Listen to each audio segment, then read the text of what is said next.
Hi, folks. Tonight's episode is dedicated to the memory of Cliff Overby, who many of us fondly remember as Schrodinger's cat.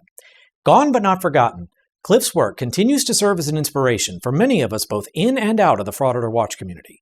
Cliff, thanks for showing us the way.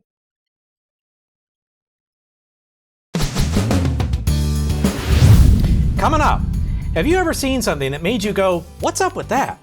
I've had something like that on my mind for years, and tonight, a group of the most experts I know is going to try to help find an answer. It's a special edition of Current Events on B Squared, and it all starts right now.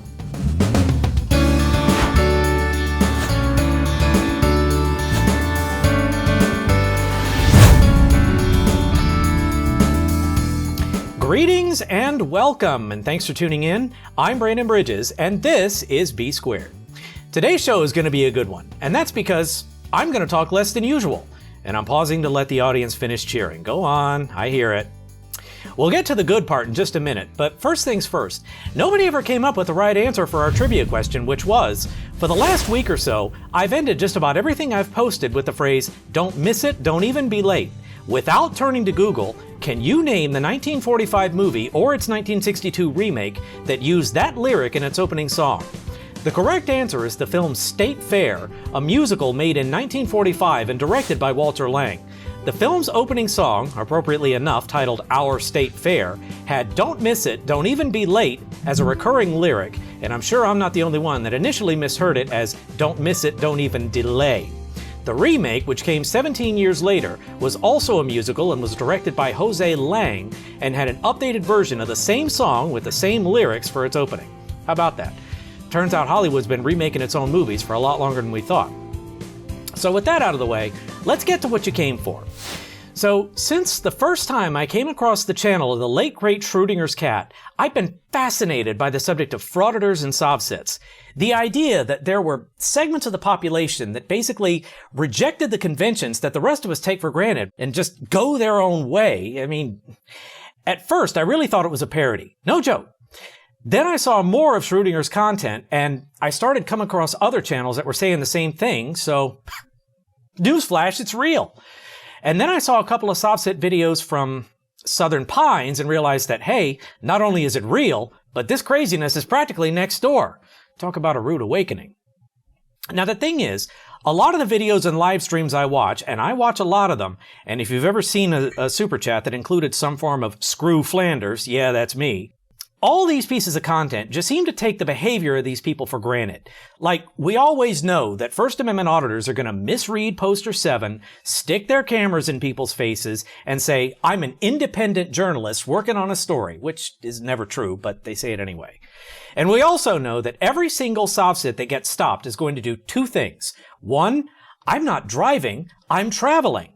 And they're going to ask for a supervisor, which, as a recent video by Van Valiant points out, never works. And in fact, on a recent occasion, a Sovcit was arrested by the very supervisor he called. Go figure. Imagine that. Actions have consequences. The folks that we have with us today are experts on this topic, and I know that because I watch their channels. And you should too. Fellas, why don't you introduce yourselves and toss in a plug for your channels before we get started. I nominate Kfar to go first. Oh, wow. I was hoping you were going to say kick. I'm terrible at plugging my own channel. Yeah, I cover sovereign citizens, auditors, Moors, dumb people, recently Karens, because that's always fun. You want me to do my background too? If you want to, just a quick introduction of where you've been and what you do. Alright, I've been all over the country doing dumb things pretty much my entire life. Spent 4 years in the Navy, traveling the world, continuing to just do dumb stuff everywhere. And then I worked, my last job was at a police station being a court officer, booking officer, jailer, that whole spiel. And now we're here making videos in an updated room in the basement. And what a good-looking room in the basement it is. And I'd also like to mention, Kfar is also a stay-at-home dad. B Squared absolutely supports involved parenting. So Kfar, what you do is awesome. Thank you, sir. So Blue Bacon, how about you? Yes, I'm Sergeant Blue Bacon. I run the channel Blue Bacon. I am a sergeant in the United States Army, currently National Guard, although I did spend approximately 6 years active duty, during which time I was military police, served about 4 years in investigations, both counter-narcotics and general crimes. So my channel, my platform is basically at this point just terrible videos about scams or common misinformation that have to do with the misapplication of law or a misunderstanding of law or things like that. Basically, if I know it, if I can research it, if I can correct some issues about knowledge regarding law and law enforcement, I'll definitely try to do that. And that's when Sovereign Citizens got my radar, but I assume we're going to get to that later. Yes, sir. And Blue Bacon is being modest. He says his videos are awful. Totally not. His videos are epic, and I can't miss the opportunity to say it on air.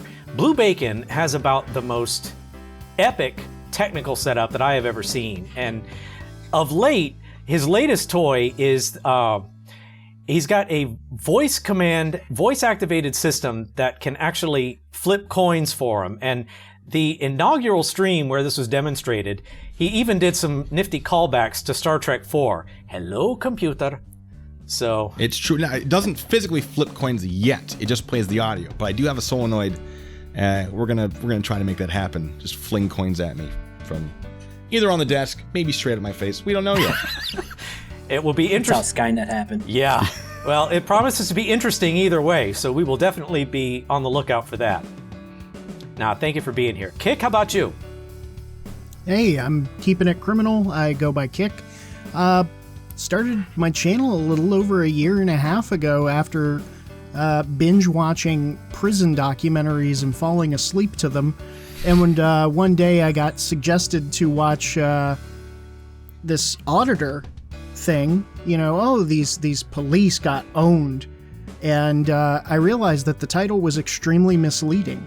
So that's when I started to see the alternate side. I saw Van Balian and Vilified Freedom, Degeneration Nation, many of the ones who were and still are fairly big in the community, and that started me off.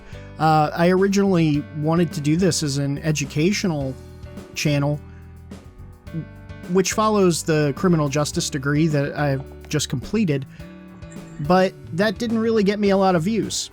And also my really crappy lo-fi hip-hop music didn't help. So I switched it up and started calling dumbs dumb, but giving a level of education along with it, explaining the proper interpretations of law to the best of my ability while consulting those in the community that knew a lot better. And it's been a great learning experience. And you won't want to miss the latest thing that Kick has introduced on his channel, which is Luncheon Lives, which are basically just short educational segments that describe sort of the same subject matter that we're going to go through tonight, but it's always good stuff, always informative, always educational. You don't want to miss it. And you don't want to miss anything that any of these three fantastic creators has to share. So I encourage you, don't go away, but once tonight's show ends, go and like and subscribe to their channels. And for anyone who hasn't subscribed to Kfar's channel yet, because this is his second appearance, shame on you for not subscribing the first time.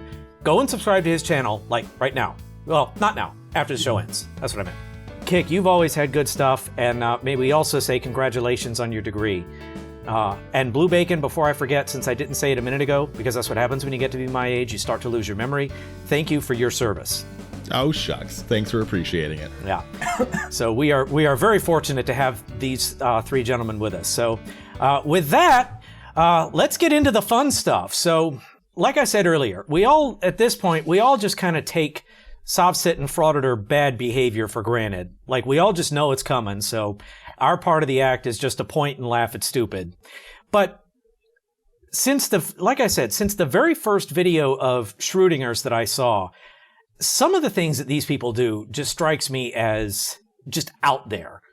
Like the guy that, I forget which one it was. I think maybe it was Josh Abrams and his crew, but they walk into the police lobby, they walk right up to the window and they say, "I think that this sign violates the First Amendment. Remove it, please." I looked at that and I was like, Whiskey Tango Foxtrot. Like, seriously.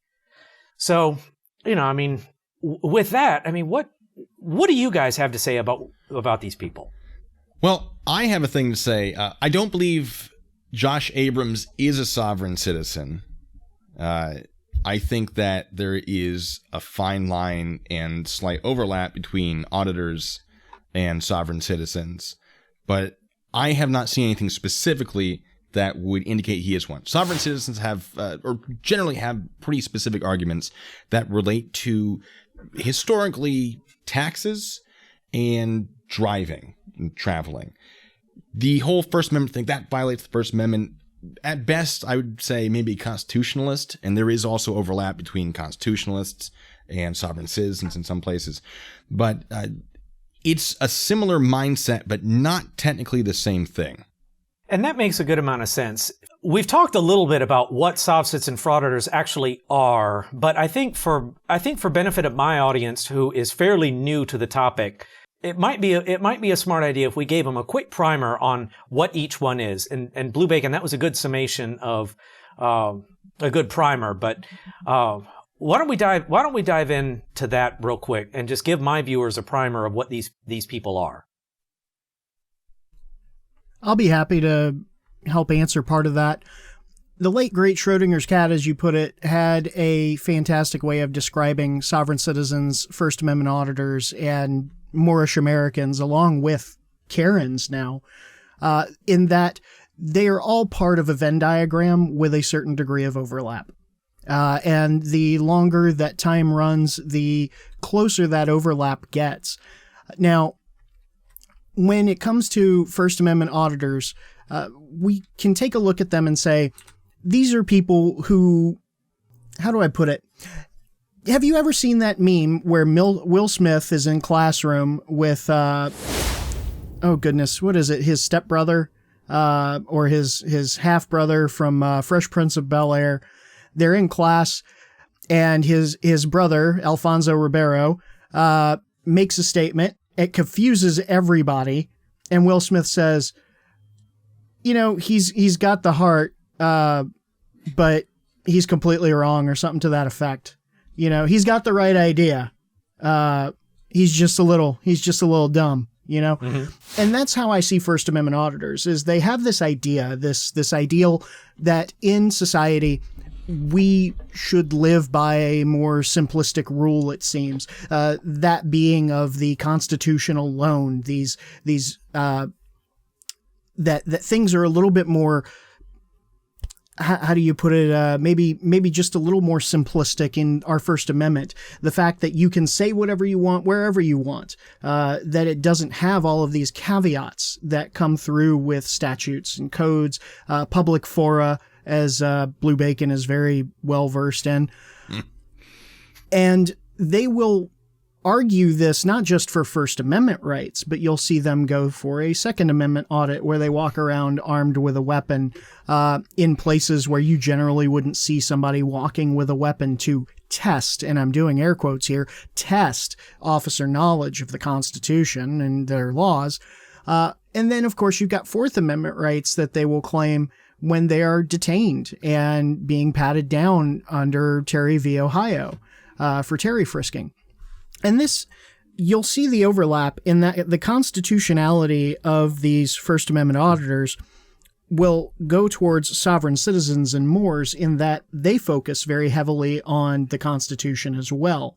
But they look at the Constitution in this very convoluted way that state laws don't matter, that the government is a corporation, states are a corporation, you can't live in a state, I'm not inside Delaware, that type of argument. And then, of course, you go down the rabbit hole all the way back to the 1960s when the Posse Comitatus had started, and a very right-wing, racist movement that was...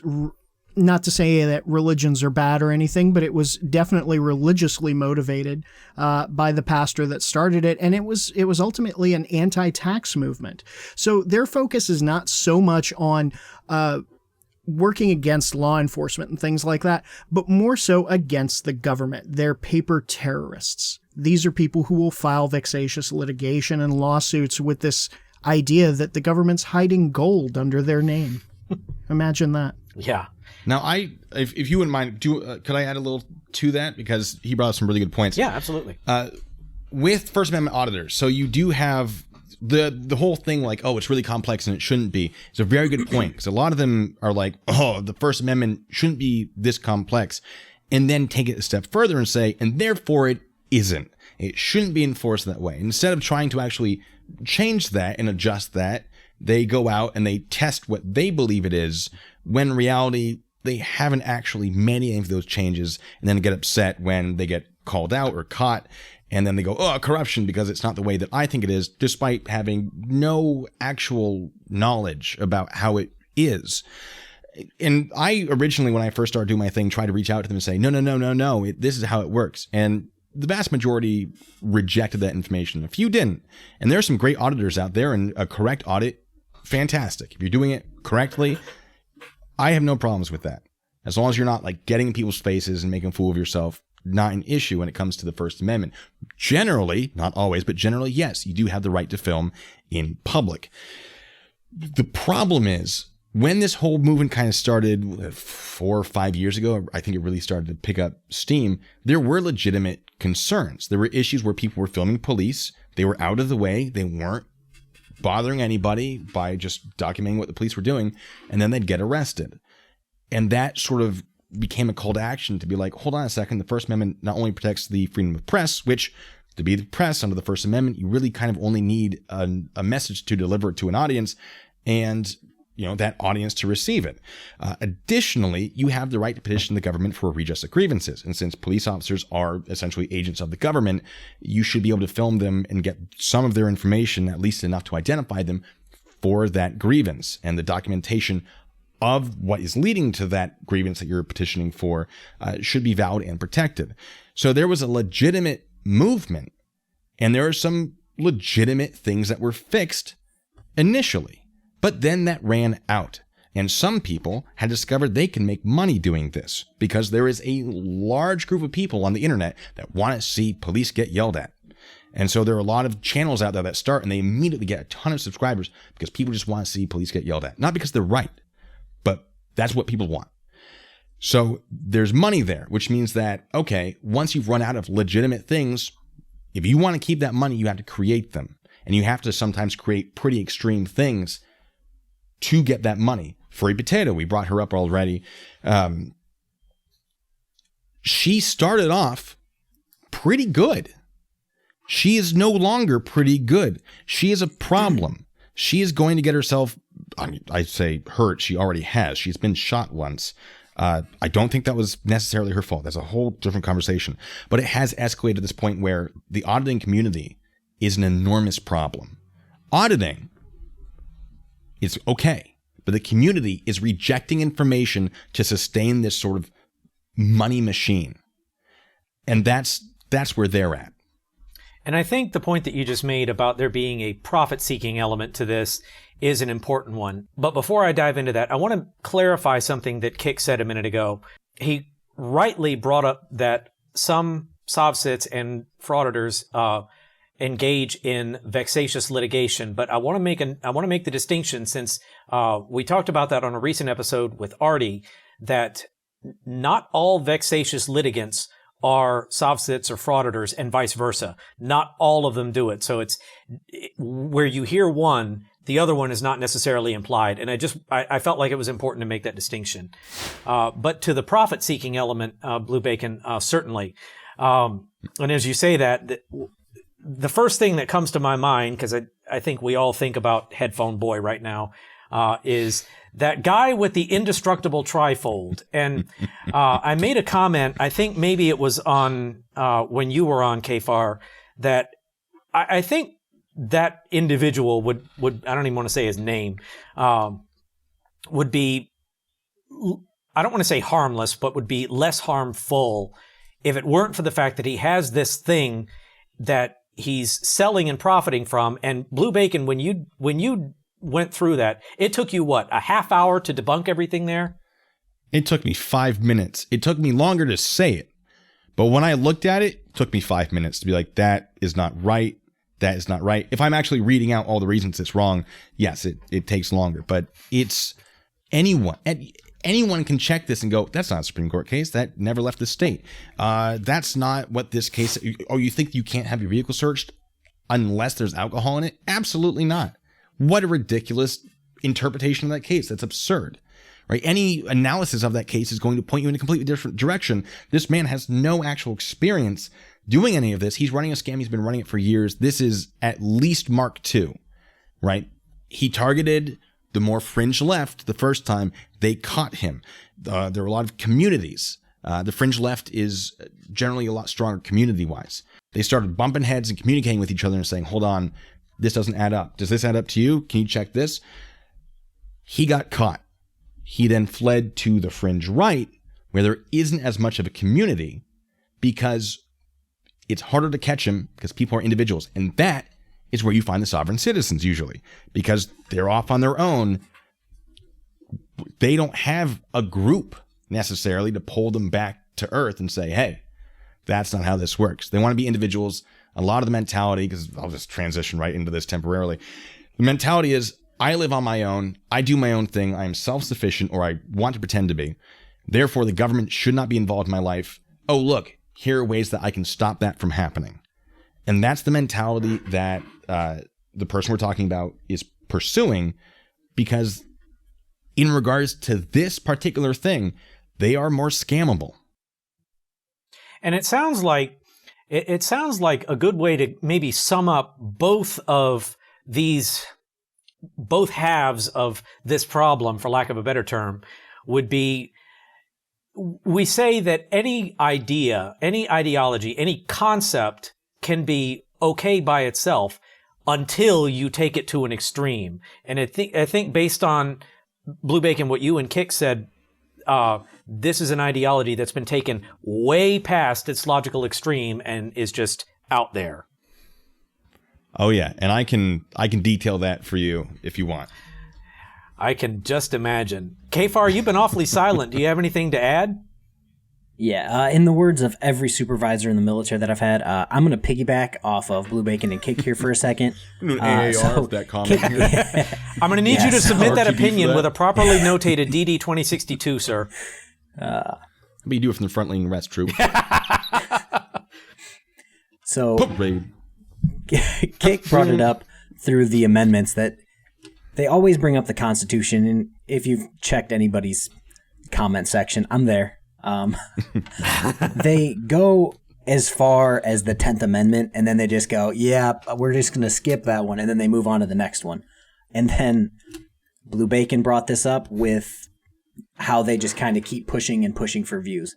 I feel like in the community that we're in, most of us have some sort of background in something, whether it's a degree in it, life experience in it, professional experience in it, where in their side, any person who can, watch a random auditor video can start trying to audit.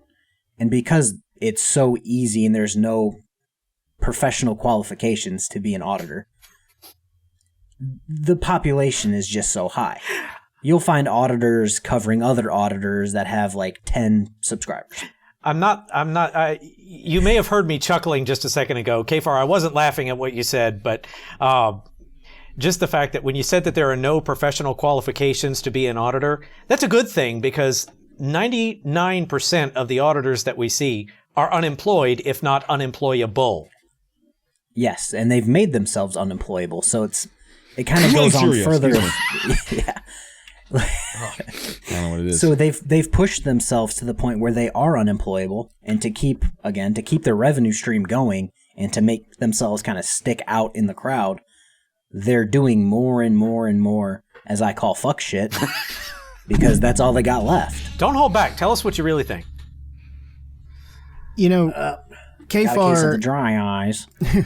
Kfar and Blue bring up a really good point as well, with the fact that there is no hierarchy. There's nobody who's in charge with these ideologies. Yeah, the Posse Comitatus was really looking at their pastor when it first came out, but if you look at Auditors and Sovereign Citizens, which, by the way, sovereign citizens hate being called sovereign citizens, makes you wonder. The name themselves. Yeah. Yeah. At any rate, you can argue with one and try to get through to them. And that was kind of my goal initially, was to bring education to those people, because I view them. No. Did it work? No. No, it didn't. I had the same thought. It blew up in my face. Broken system, broken trust. Perfect example. I didn't bring him up. Perfect example of a leaderless individual. He's got the Mark Stevens script. He's got the other touch points that you see auditors and cop watchers have. He claims to learn from them. And the way I look at Broken is the same way I look at Devon Bay, is that there is no leadership. I'm going to grab a little piece from this person, a little piece from that person, and I'm going to insert my conspiracy theory into all of it. And, it's unfortunate that there is no leadership that we can go to and say, okay, we'll arrest this guy or stop this guy and shut him down. And it should do this chain reaction that we would expect, like with a pyramid scheme or Ponzi scheme getting shut down, but it doesn't. And so they're armies of one that attach to each other that are like-minded until they find something they disagree upon. And then they are lone wolves yet again. I have a point from that. With their failure to take information correctly and pulling from all sorts of things. And I want to say that sovereign citizen movement started, I say reasonably, it's not really reasonably, but compared to what it is now, the conspiracies were a lot smaller. It was, hey, the 14th Amendment says that you don't have to pay tax, or the 16th, or whatever the amendment they're using. And the 10th Amendment something. And then this, like, hey, here's a radio broadcast about why you poor farmers that are sick of paying taxes shouldn't have to pay it. But then someone comes along and says, that's not correct. That's not how this works. Here's this information that clearly establishes you are wrong. So they have to create something new. And then you have, that's not correct because the Constitution isn't real. Like, what? Excuse me? Like, yeah, so your arguments for the Constitution aren't real because we're using a second secret Constitution. What? Huh? And that's a pretty extreme jump, but we can see smaller jumps. For example, driving. Driving is an easy one for me to sort of establish because I don't really pay attention to the tax thing as much. We're not driving. We have the right to drive. We have to. What's that? We're not driving. We're traveling. We're traveling. That's right. We're not driving. We're traveling. You have the right to travel. It's in the Constitution. No, it is not, by the way. It is confirmed to be included within something in the Constitution by the Supreme Court. So if the sovereign citizens ever say, the Supreme Court doesn't count, like, cool. So that whole right to travel thing was Supreme Court, but good job not paying attention to that. Anyway, so we have the right to travel, which means that you can't limit our driving, which is not true. And we think this for a variety of reasons, but the big one is the second edition of Black's Law Dictionary. Because second edition says it defines a driver as someone who is employed in the act of, or employed in operating a vehicle, something like that. And they go, employed means making money. When in fact, it can also mean to make use of something. So someone who is employing a vehicle is making use of a vehicle. If I employ this gavel, I'm making use of the gavel. I'm not, throwing singles at it in the club. But they take that and they go, haha. And you go, hold on a second, guys. Why are you using the second edition? Now, the reason they're using the second edition is actually because it's free online. So it's really, really convenient. Yeah, and it includes that definition. Newer editions do not include the word employ. Probably because they're like, people are getting confused. But sovereign citizens won't have that. And they say, well, no. Between the second and third edition was the 1930s. The United States went bankrupt in the 1930s, which is not true. And therefore, President Roosevelt, and some of them say Theodore Roosevelt, which is really, really fun. But like, you guys know that he was, I'm pretty sure, dead at that point. He was not president. It was the other Roosevelt. Well, he declared bankruptcy, and that's why we have a strawman account with money stored under our names to pay off the international bankers that we took money from.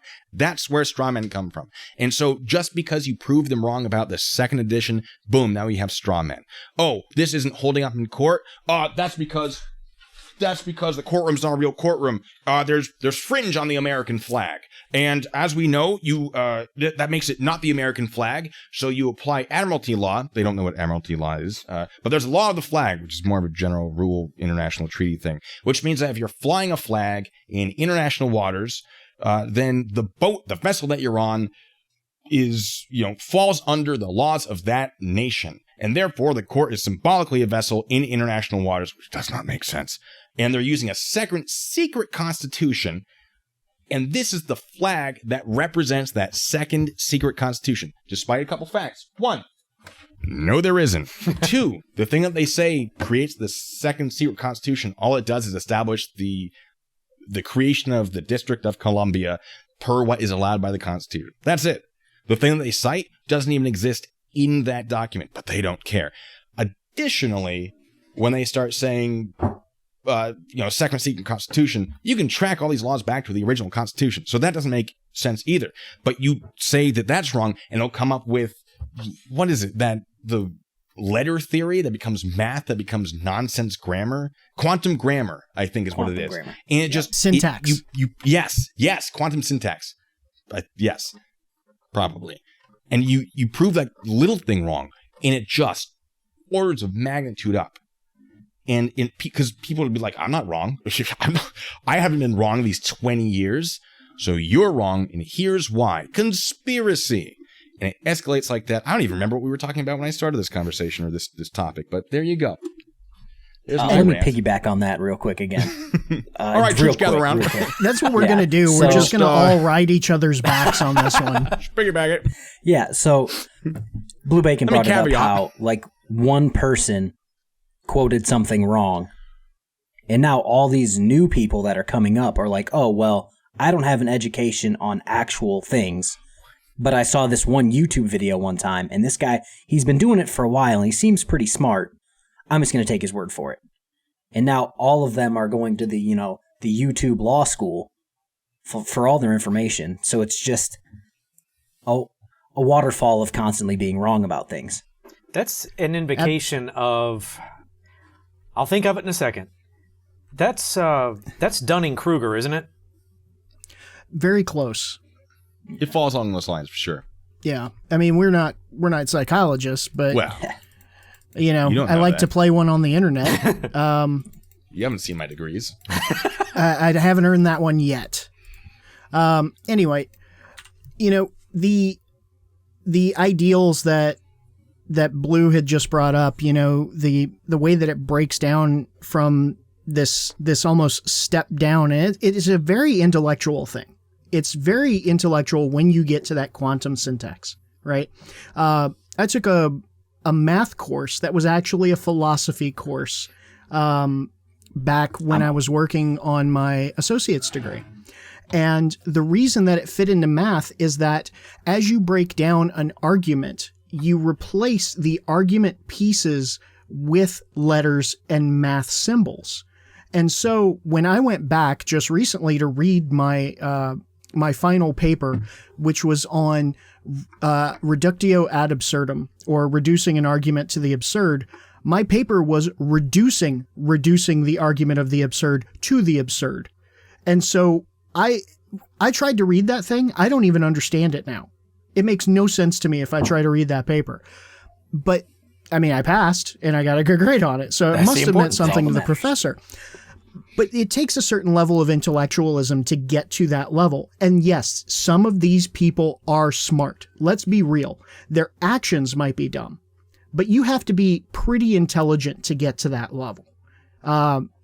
Comprehension, I think, is evinced more at that level. Whereas if you have the ones who are fighting about law, who are arguing constitutionality, their comprehension has a limitation. Their reading ability exists. It's a lack of critical thinking, mostly, that I've seen. Yeah. And when you look at the Moorish Americans, which are basically reverse sovereign citizens because they're not racist against African Americans, they're racist against white people. They believe in the Treaty of Peace and Friendship between the United States and Morocco, which all that was is it handled commercial sales between the United States and the country of Morocco. That's it. It was a treaty to handle that. But they want to use that to claim that, oh, no, we're Moroccans. We're Al-Moroccans and we live in a Mexam. And they only believe in that first constitution, and that Continental Congress never came back when they met in the 1800s or whatever. It's just this convoluted conspiracy theory that just gets deeper the further you go. Sounds about right. That's and you touched on something briefly that so in our last episode we had Tones Overthinks It on, and before we got to his topic, he made a comment about about Sovcits and frauditors in general, which is, I forget exactly how he put it, but basically that they are driven not by a concept as much as they are an ideology, and a lot of them talk the talk without walking the walk. But when you get the ones that walk it and talk it, that's when you've got a serious case. And I don't really know what relevance that has, but I thought it was something interesting to mention. So yeah, I mentioned it. It's very important. Point. Yeah, it's a good point. There's some step back from sovereigns, go to 1As. First Amendment auditors will go out, they'll harass the police, they'll harass the public, and the moment that the police get slightly aggressive, they will immediately flip it on their script and say, okay, here's my identification, just don't arrest me. Here's my name. You see that a lot with Floyd Wallace Jr., News Now Omaha. He'll push the envelope until he's in cuffs, and then he's ready to identify. You'll see that at those lower levels. There are people like One Stop 14th Amendment Shop. One Stop 14th Amendment Shop. Like yep. Yeah. One Stop will go, he'll take that to his grave. That's the hill he's going to die on. So there's a big difference between many of these individuals. You've got dilettantes, you've got long terms, you've got gurus, and then you've just got dyed in the wool crazy. Now, regarding the whole, I'm not going to ID until you have me in cuffs, there are some states, I think Floyd Wallace is in Texas. In Texas, you don't have to ID unless it's a traffic incident or infraction, unless you are actually under arrest. So there's that. There's two things about that, Blue. Hate to interrupt and overtalk you there, but dare you prove me wrong. In Texas, there's really only two reasons you need to ID for the police. First and foremost is obviously if you're being detained. If you're being detained for a crime, so let's say you're getting pulled over, or if the police catch you in the commission of a crime, like theft. That would be probable cause. That would be your probable cause, and so they will request your ID. Yes. The second one, which a lot of people don't realize, is if you are carrying a weapon, regardless of if it is open carry or concealed, you must let the police know if they ask you you're carrying a weapon, and you must identify. That is part of the same code that the stop and identify code is for the state of Texas. That sounds correct. I think I may have come across that. It does sound correct. I read the House bill. He sometimes carries or pretends to carry, right? Yeah, Floyd did that recently with the gun bag in Florida. But I did read that House bill when they passed it, because that supported the constitutional carry in Texas. Gotcha. By having a driver's license, you can now do conceal or open carry of a pistol. Gotcha. Yep. Oh, I've learned today. All right. Something that bears mentioning, if we're talking about 1A frauditors, I'm starting to see more people make this connection in their videos, but you see a lot of these frauditors want transparency for everybody but themselves. And I don't know if any of you watch Blue Bloods on the regular, but a couple of weeks ago, there was an episode that featured a First Amendment auditor in the teaser that they were dealing with as the C story through the episode. And I thought this was interesting. So the guy is standing on a street corner doing what frauditors do. And for bonus points, the guy physically resembled Tyrant Slayer Studios and frickin' media. But he gets taken into custody because he takes it too far. And through the episode, you see them dealing with him, and he's making all the usual arguments. Then at the end, I still can't remember that guy's name. The Tom Selleck's father. I know we'll think of it later on, but yeah, the older at the tail end of this, yeah. The older retired police commissioner comes up to this guy. The frauditor has been released and he's back out on the street. The older retired police commissioner comes up to him on the street, and at first he acts like a fanboy and says, "I've watched your videos and they're great, and it's actually inspired me to start a channel of my own." And then he says, in fact, I'm going to start with you. The police have investigated some of the claims in your comment section of abuses you've done and things like that. So I'm going to start my channel to talk about that. We'll see you online, or something like that. And I just thought that was brilliant. And it's kind of a microcosm of what the community as a whole does. But that too kind of started me thinking. And combined with what we said earlier, Kfar, about these guys being unemployed and unemployable, look at the arrest records that some of these people have just for their frauditing activities. I mean, you were talking about News Now Omaha a minute ago. How many times has he been arrested for suspicious behavior in proximity of schools, fire stations, police stations? I'm monologuing, so I'll shut up, but you get what I'm saying.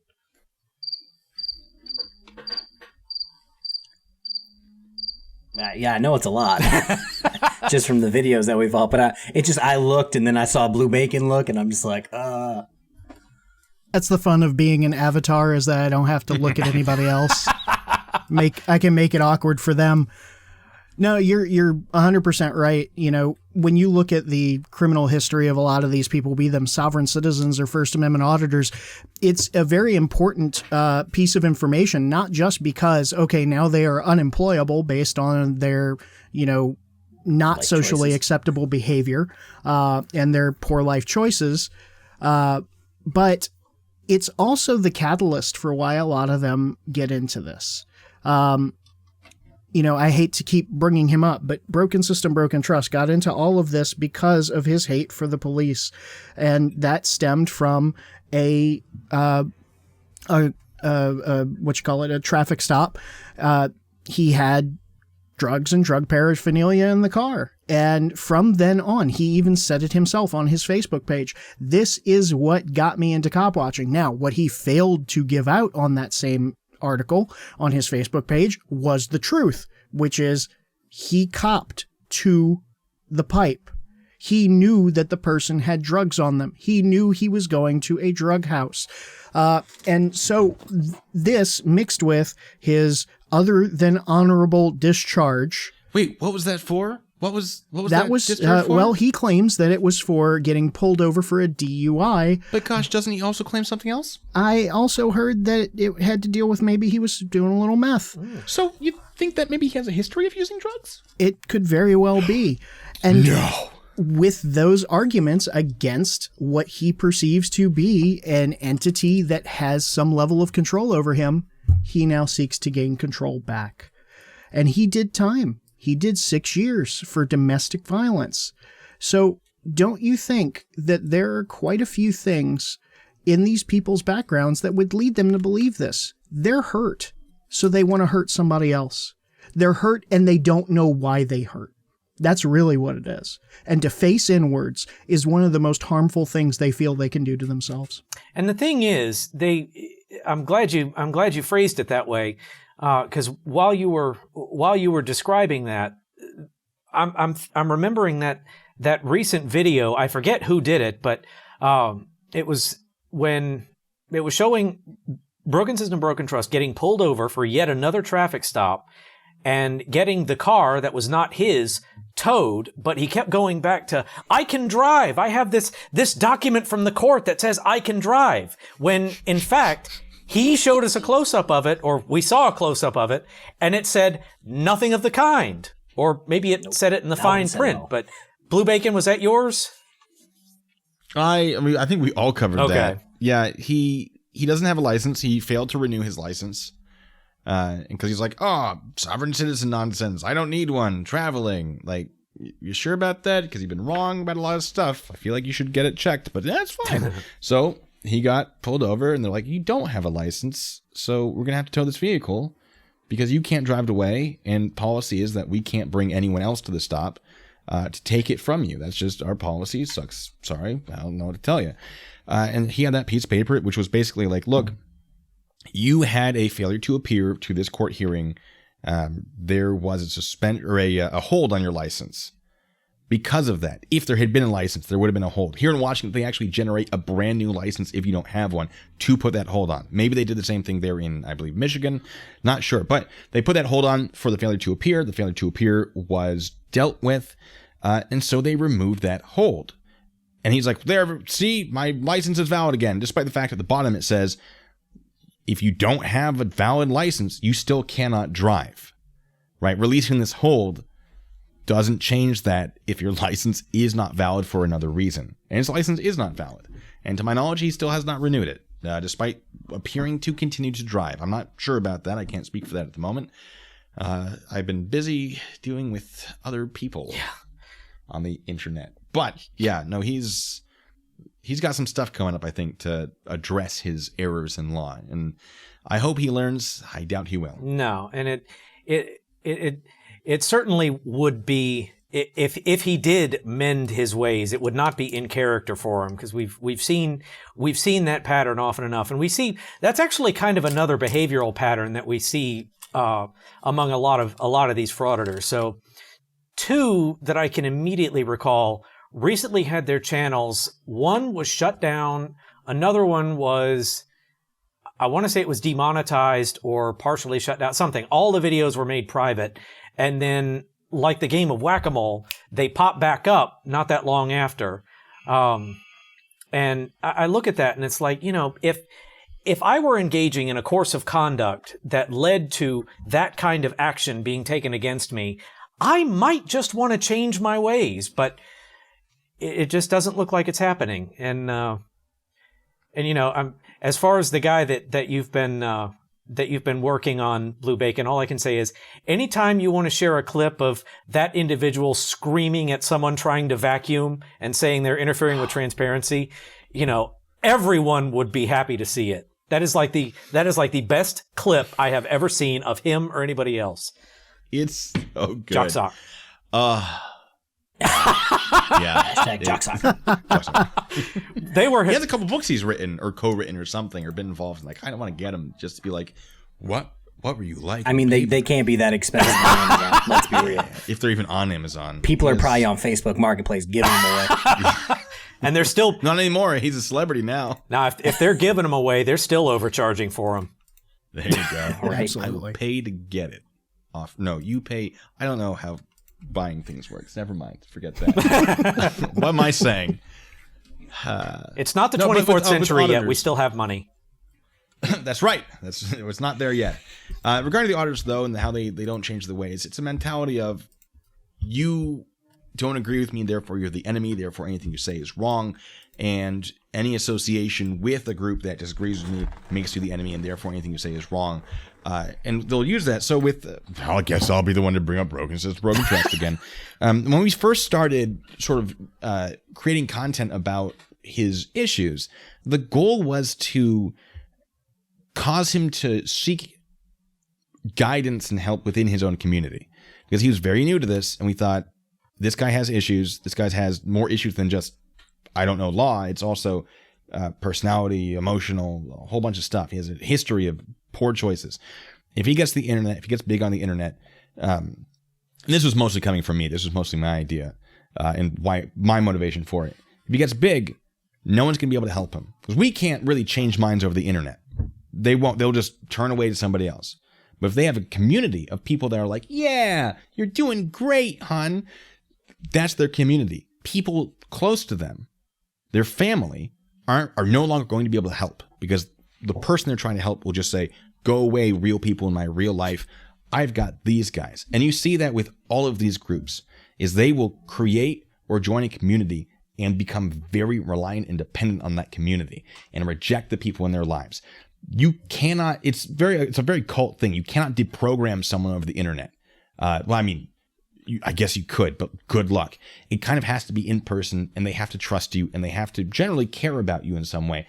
We did not account for the fact that broken system, broken trust doesn't really have anyone in his life to turn to that would pull him out, that he cares about. So he just sort of went, nope, I'm going to keep going. And our goal, in a roundabout way, was to keep him from being undeprogrammable. but he didn't have the that community at home. So well, looking at some of the utterly irrational decisions that he's made, that at least as far as we have been able to see them publicly, I think we need look no further than the time that he was trying to claim that I was on with Artie's corporate fiction, and that constituted a consultation with a lawyer or something like that. Artie and I talked about that the other night, and it still blows my mind that it would even come to that, because no one else that I know of won't be convinced otherwise. He will not let anyone convince him that he's wrong about things that Artie is like, no, that's not what happened. Mm-hmm. He's like, nope, deflection, distraction, poof, smoke, gone. His concept of what happened is the truth, as opposed to what is documented truth. That's just an auditor thing, though. Yeah, it is. It definitely is. But looking back and knowing as much as we do about him, my motives were a little more selfish. I actually tried the olive branch. Here's my hand. I want to help you. I want to help you deal with the stuff you've got going on, your family issues, your personal life. Like, I want to be there for you, not necessarily as a friend, but as a human to another human. In one of my old videos, I covered there were several auditors, one of which is federally charged from being at the January 6th riots from last year. And they all went on an audit of police who were helping somebody who had overdosed on drugs. And instead of saying, hey, one of my fellows on this earth is hurt right now, what can I do to be of service to them? They chose to stand there and record it. So what am I to do if I want to effect change in this area of the world? Be what they aren't. Treat them with the respect they fail to treat others with. Show them what a good life looks like. There's nothing more dangerous to them than a picture of legitimate success. You're right. And the point that you made, too, about reality versus documented facts. Let's talk about Poster 7. That's probably the most common feature of frauditor videos, especially the ones that go to post offices. And Kfar, like you were describing at the beginning of our episode, they'll read certain pieces of it and try to cherry pick parts of it as if that's going to bolster their case, without realizing that Poster 7 is Poster 7 and it applies in its entirety. So the most recent example that I can think of is the video that Tones Overthinks It did about the guy who went to the post office while packing, and he actually sat there on his video and read Poster 7, but because he had the thing like zoomed in so we at home could see it, like he's not even reading it as it's written.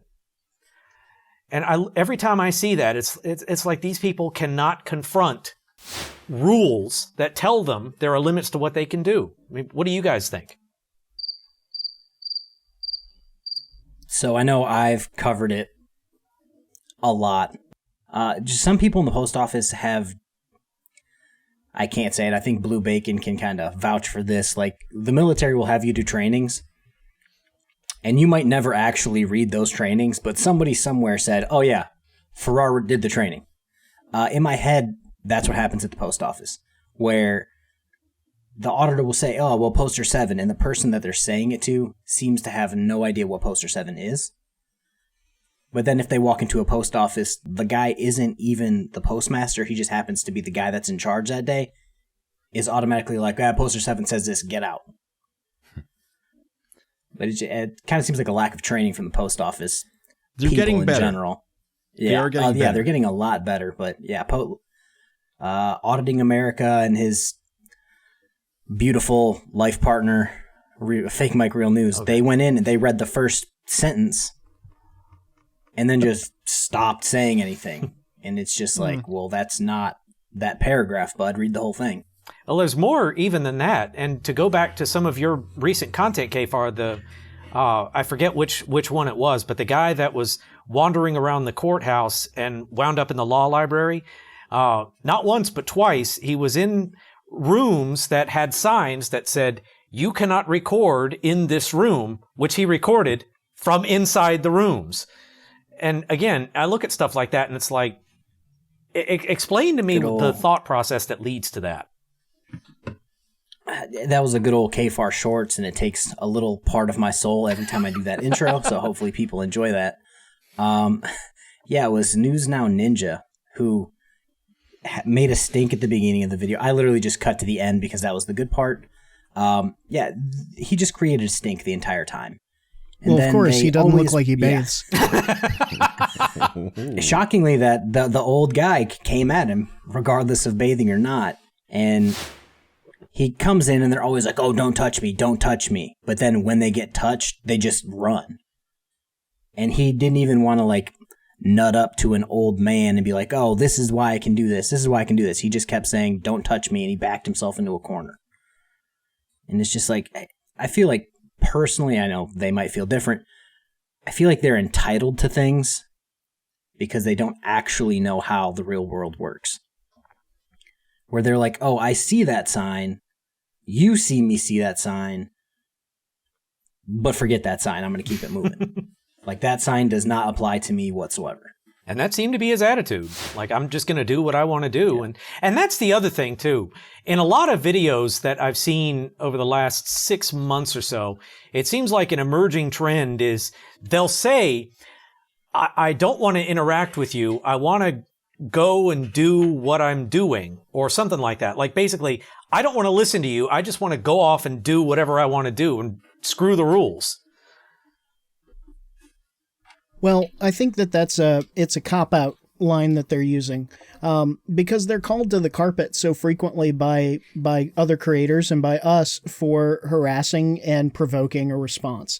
And a lot of them want to live under the guise that they are media because they hold a camera and they're filming what they think is a societal need for that level of knowledge of what the police are doing.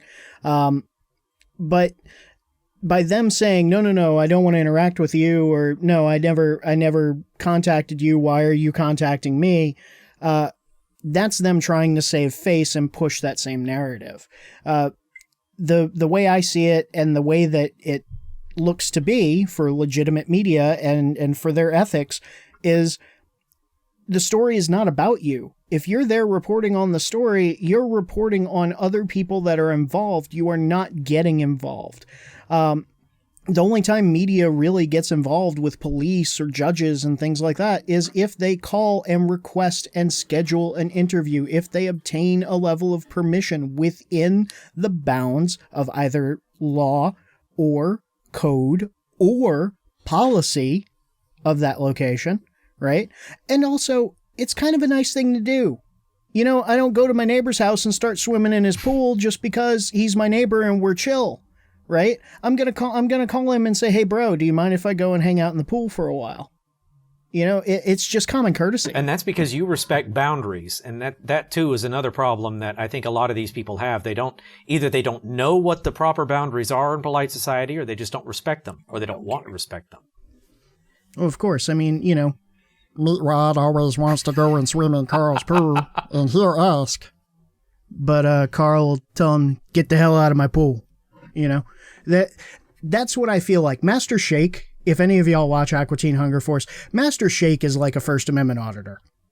He has no idea about boundaries or social constructs, and Meatwad, unfortunately, is the naive one that asks for permission and just takes things on face value. So I guess, you know, yeah, Aqua Teen Hunger Force is a good example. And I will put that on the list of things I did not expect to hear today. That is number 4. So there we go. The example we have and didn't think we needed. Exactly. Now, and you just reminded me of something. So Blue Bacon, I have a feeling you're probably going to have a little bit of fun with this one. But some weeks ago, I don't know if anybody on panel or anyone who's watching subscribes to Steve Leto on YouTube or watches Leto's Law.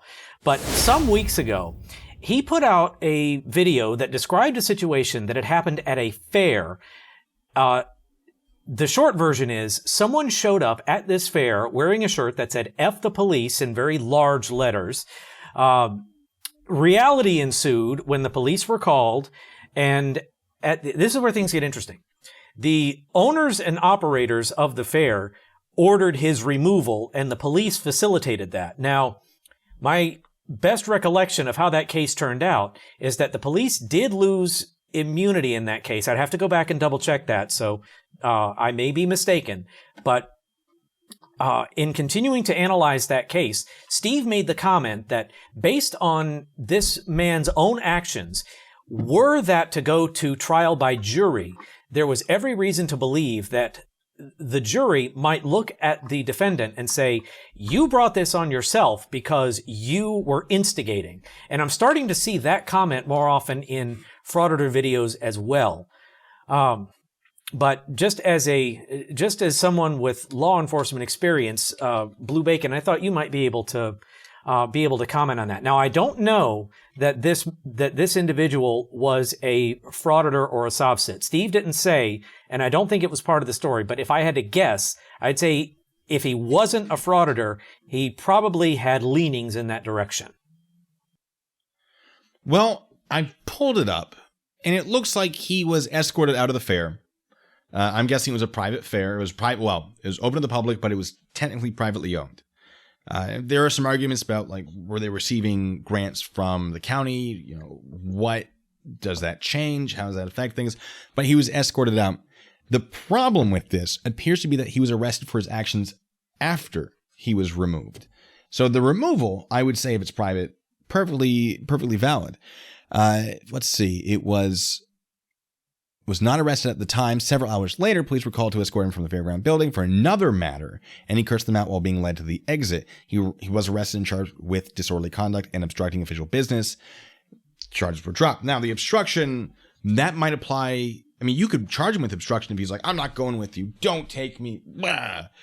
Because if they're legitimately escorting him out again, and they have the legitimate right to escort him off that property, assuming it was private, then yeah, you could charge obstruction, but I'm guessing maybe that didn't happen, or the other part was bad enough that they didn't pursue it. And the other part was disorderly conduct. Now, generally, and not every statute in every state will reflect this, but generally the Supreme Court or the higher courts will rule that it isn't disorderly conduct unless certain things apply. For example, if there's intoxication, or if the person is engaging in some sort of tumultuous or fighting behavior, emphasis on the fighting behavior. It can be very difficult to charge someone with disorderly conduct unless their behavior amounts to basically something that would be threatening in some manner. And there is, it's not a solid set in stone because every state does this differently. A lot of states will add additional things. For example, if you flee from police, I want to say in Rhode Island that might also be falling under disorderly. I could be wrong about that. But I'm guessing his behavior, his words, I'm guessing the argument was that his arrest was based on his words. That's not really going to cut it. You're going to need some actions as well, unless he's making direct threats. No, just swearing a bunch in public is usually not going to rise to that amount, unless you're inciting some sort of crowd. And that gets into, see, now we're getting some case law, because I'm doing this off the top of my head. If I'm just like, F this guy, F that guy, the George Carlin's speech on things you can't say on television, etc., and there's a crowd and they start to get really unruly, and I should be noticing that my actions are causing them to get unruly, I could be charged with disorderly conduct or inciting a riot, or depending on what the statute and how it is worded is, because my words are causing a problem, and I know that my words are causing a problem, and I continue knowing this fact, which basically amounts to some sort of intent. Now, that might not be completely 100% accurate, but I'd put it at 80%, maybe. I mean, if you went through case law and you had a specific state, you could definitely poke holes in that. But for the most part, that's going to be a fairly decent sandcastle foundation there. Won't hold up to much, but it gives enough of foundation to sort of understand. I'm guessing that his actions were inconsistent with that the crowd was not starting to riot, that all this happened, and that they were able to establish that the arrest was based on the words and not because of some sort of trespassing or physical violent action, that sort of thing. So that can be a tricky one. And I'm in my head right now trying to be like, all right, this and that, and put something coherent while I'm speaking. So yeah, that can be a tricky one. But generally, my advice to all of you law enforcement out there is be very careful about arresting someone for swears, even if the statute exists. Be careful, because it's probably not going to survive. And if you know it's not going to survive a challenge, why enforce it? You shouldn't be. But that's a whole thing. That's a whole conversation. And you've just provided some insight into one of the other questions that I've had since I've seen a lot of these frauditors out in the wild, which is, considering their conduct, especially people like freaking media, I wonder why we don't see more arrests for disorderly conduct, because because it's tricky. Exactly. And that's what I was going to say. From the perspective of a lay person, I mean, my cousin's a cop, but that doesn't translate into me knowing anything. For the record, I know nothing, and I know it. Nothing between here and here. But from a lay person's perspective, a lot of what they do does appear to be disorderly conduct, as lay people understand it. But like Blue Bacon just said, it's a lot more complicated than that. So I've just learned something. Well, I'll tell you. So in a post office, we see videos where people in the post office start to get really upset and agitated from the person being there with the camera. And yeah, so Poster 7 exists, and they can stop the person from filming if they want. Technically, there are actual things that can be challenged on that constitutionally. That's the word. And it basically has to be that the action of filming, if you want to survive a Supreme Court challenge, probably has to actually be disruptive to the post office. And then you have a few other arguments like, oh, why is it disruptive? How much protection does the First Amendment grant? And then you get into things like, oh, it's not a public forum, it's not a public forum. And it gets very, very complicated. However, as far as disorderly conduct goes, some of the people do get borderline violent. And these auditors are aware of this. A reasonable person would be aware of this. And I think a lot more people could be charged with disorderly conduct in these post office situations, at the very least. The problem is, because it's a direct constitutional issue, potentially, a lot of prosecutors would be like, look, this wasn't that big of a deal. This is going to be challenged. This is going to go, at the very least to some sort of appellate court. We don't have the money. We don't have the time. We're just going to dismiss it, drop it, whatever. Merely not because they were correct and we were wrong, but because we don't have the resources to deal with this, plus the murders. We're going to focus on the murders because the murders are going to be easy. But this is going to be this dumb little tiny little thing that isn't really that important. And they're going to fight it all the way to the top. And we don't have the time for that. And we see a lot of stuff dropped. However, over the years, a lot of departments have gotten sick enough of this to be like, nope, this one right here. We're going to take this one. Mm-hmm. We'll fight this one. So it's molasses. But once you get caught in it, they got you. Yeah. K-Far, you guys have been awfully quiet. What are your thoughts? Yeah, shut me up. I didn't mean that. The way I see it for these auditors and obstruction charges, Blue's right from a legal perspective. I mean, obviously, he's got the background. From a societal perspective, the police are already having enough struggles with other cases that they are taking on. And so with that, you now have to make a decision. You have officer discretion to a certain degree. And how is this going to look? I mean, that's why police are wearing body cameras now, too, because they don't want a narrative. They want the facts, right? It's not that the police are turning on and off the body camera in the middle of conversation. And that's another thing about it. You push the button on the body camera, the first 30 seconds is going to be silent. And I mean, that's not going to help them in any way to try to change a narrative of the conversation or the investigation that they're going on.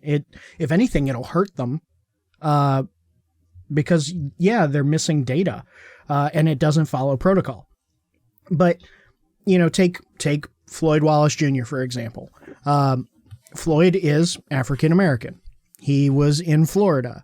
He was carrying a rifle case and dressed the exact same way as somebody who had robbed a convenience store just hours ago. He was posting up behind trucks in a fire station parking lot while not necessarily shoulder, like he was shoulder, putting the butt of the rifle case into his shoulder, but more of a from the hip style where he's pointing the case in the direction of the fire station, of people, of cars. In that case, yeah, they had every right to tase him. They didn't know if there was a gun in the bag. They didn't know if he was armed with anything else. He met the description of somebody who had, pulled a robbery earlier that day. Now, take away from that one and go to one of his earlier audits where he's just walking around in front of a jail, hiding in bushes. Okay. The police are going to look at that and say, okay, with everything that's going on in the news, how is this going to look if we go and we arrest this guy? Is somebody going to turn this into a racial thing? Mm-hmm.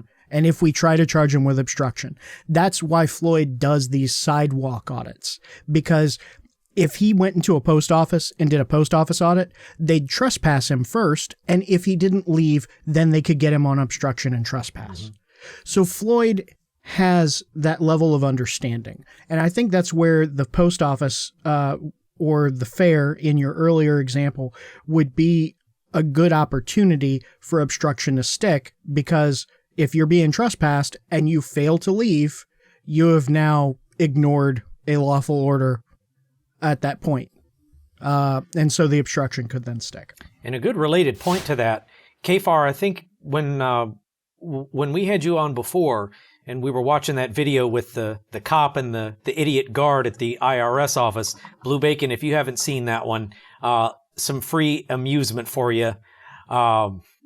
Yeah, I'll email you the link because this is something you got to see. Sure, please. It's a great video. Yeah, it is a great video. It's a little bit old, but at any rate, Kfar, when we were talking about that, I think you made the point that that wasn't the one where the guard arrested the police officer. It was one where he tried to. Cop went by an IRS field office just to ask a question, and I might have seen that. This rent-a-cop drew a weapon on him because you're not allowed to have weapons in a federal building. It wasn't a federal building. It was a municipal building that had a federal office in it. So, yeah, that just as a law enforcement officer, I think you would get hours of amusement out of that one. But anyway, Kfar, you made the point that once the C virus came about, police stations were basically in catch and release mode. Like, okay, unless you're doing a domestic on someone, so on and so forth. You can explain it better than I can, so please. So once it came around, that's when I was working in a jail. So basically, if you didn't beat your wife or significant other or murder someone, you were coming into jail and immediately leaving on a personal, or they were just giving you a ticket and saying, yeah, okay, bye. So I think Blue Bacon said like the last 5 or 6 years it's become really popular to do like all the audits and sovereign citizen nonsense. I feel that's like when I sort of noticed I could be wrong about that. That's the timeline that I'm sort of generally aware I feel like in the last 3.5 years, it's just because people know that basically in the grand scheme of things, a lot of them only do very minor things. That like obstruction's not going to keep you in jail. It's not murder. So if they can keep you out of jail to keep from having that responsibility on the station or the jail or the prison, they're just going to be like, hey, go away.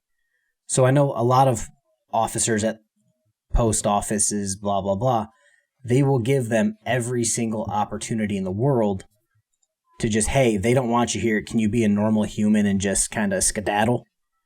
And then if they don't do it, they'll give them 4, 5, 6, 7 more tries to leave, because they're at the end of the day, they're not trying to take anybody in. Because then keeping them from catching something, getting sent to the hospital, it's now on them. And I just feel like all these people are coming in at exactly the right time for minor things not to be enforced. Gents, I can hardly believe it's already been an hour 15, but we are almost out of time. So man, we've had a great discussion, and I would love nothing better than to keep it going. But schedules are what they are. So, any final comments on this subject? I'd just like to say that when it comes down to it, it's financially motivated in some way or another. First Amendment auditors look at this with dollar signs in their eyes, because it's not only the lawsuits that they hope to get settled because they will never win on the merits, or the people who will donate to them mindlessly. The sovereign citizens who make it to Guru, as well as the Moorish Americans, will sell their travel packages, their paperwork, their fake license plates, stickers, documents, the right to travel cards, nationality cards. It's almost like an MLM. But to get to the top is not in how much you sell. It's in how much you believe. Mm-hmm. Yeah. Blue Bacon, what about you? Yeah, that, but like from me. I'd love to come back and talk about this again for sure. Anything really. I had a great time. But I just hope that if anyone's out here or is out there and knows someone who is a sovereign citizen, or is sort of on that path themselves where they're not really sure what is real or is not, I encourage you to reach out to people, not from the communities that you are aspiring to be a part of, right? Not to those sovereign citizen communities. Find someone who is trained and experienced, not necessarily me. You don't have to trust me, but when you get information from these sovereign citizen groups, at the very least, just check it. They give you a document, read it, because the majority of the time it's not real. The things they're citing do not have those quotes. Control F on a keyboard. Really easy stuff. And when you identify something as being wrong, remember that. Don't just be like, I'll throw that one away. That one doesn't count.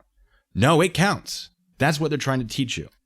So if you find yourself on that path, I hope that you just take the time to check.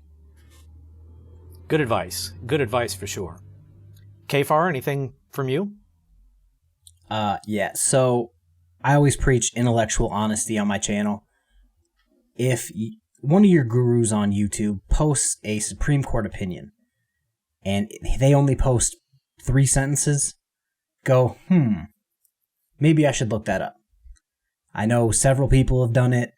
If you get a document that they're talking about and they only quote 1 sentence, try to get what document that is so you can read it in its entirety.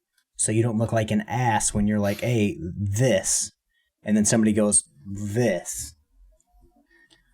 That's all I got. Just intellectual honesty and use some common sense. If you're thinking to yourself, man, this doesn't seem like I should be doing it, it's because you shouldn't. And in all things, I think a good coda to that is, this is me piggybacking, but I think a good coda to what Kfar just said is, in all things, information is your ally.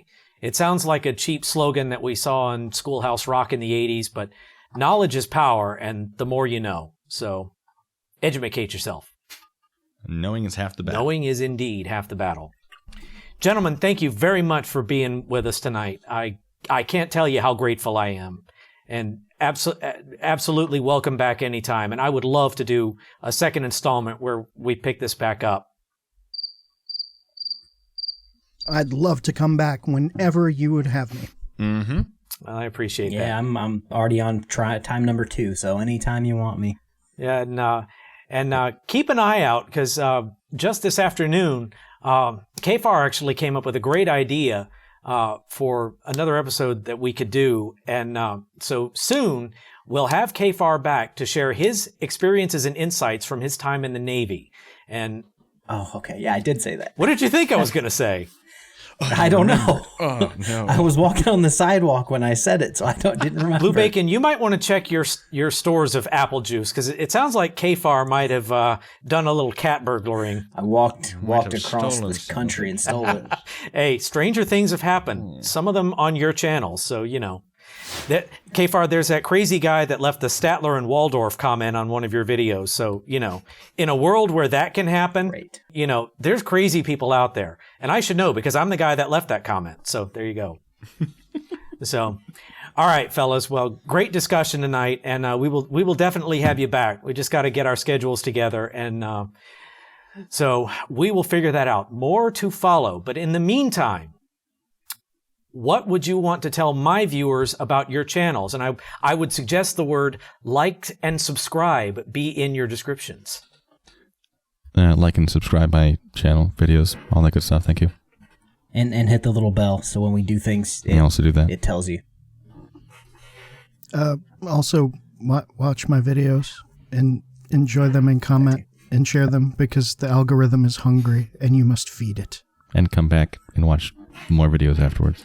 Yeah, and the playlist. Don't forget and the the playlist. live streams. Yeah.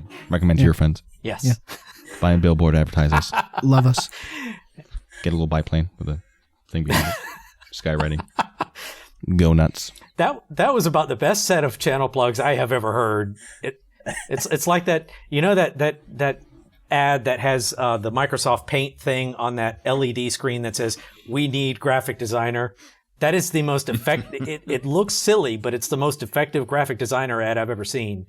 And I love what you guys just did. And I will follow what they said by saying, yes, absolutely. Like their channels, subscribe, and like Kick said, watch their videos too. You can like and subscribe without watching, which is rather like having carrying without addition. It just doesn't make sense and it's crazy. But I wouldn't put it past people this day and age to pull it off. So, well, all right, fellas, that is all for tonight, but I appreciate everybody taking the time to tune in. For more from Blue Bacon and Kfar and Kick, tune into their respective channels, like and subscribe. You won't regret it. And remember, tell them B Squared sent you.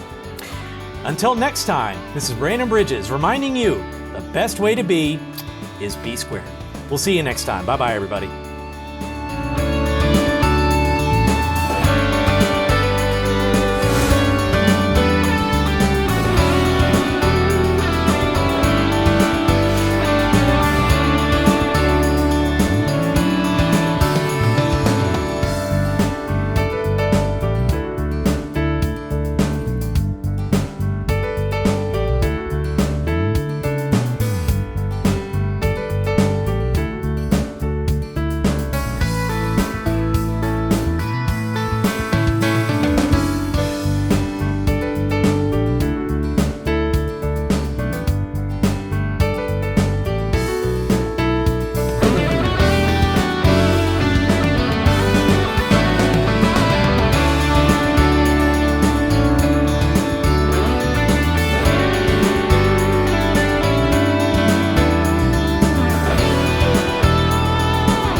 Screw Flanders.